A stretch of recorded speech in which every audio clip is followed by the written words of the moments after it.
सन्ना ना नन्ना हो ललना, सन्ना ना नन्ना हो ललना, सन्ना ना नन्ना हो ललना, सन्ना ना नन्ना हो ललना, सन्ना हो नन्ना मोरी ललना, सन्ना हो नन्ना मोरी ललना, सन्ना नन्ना हो नन्ना मोरी ललना, सन्ना नन्ना हो नन्ना मोरी ललना, सन्ना ना नन्ना हो नन्ना मोरी ललना।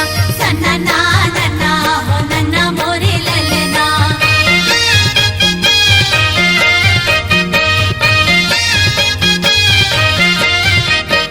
पहिली सुमरनी मोर गुरु घासीदासला, बाबा घासीदासला मोर गुरु घासीदासला, गिरधपुरी मा जन्म धरे ललना, सत्य के पुजारी अमर होगे नाम गा। गिरधपुरी मा जन्म धरे ललना, सत्य के पुजारी अमर होगे नाम गा। सन्ना हो नन्ना मोरी ललना, सन्ना हो नन्ना मोरी ललना।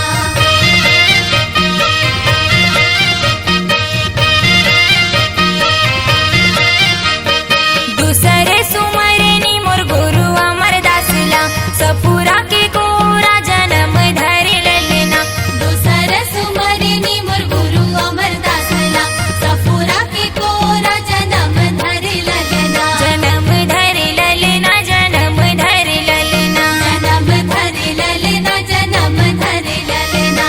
सत्य नाम बानी सुनाई हवे जग में, सन्ना हो नन्ना मोरी ललना, सन्ना हो नन्ना मोरी ललना।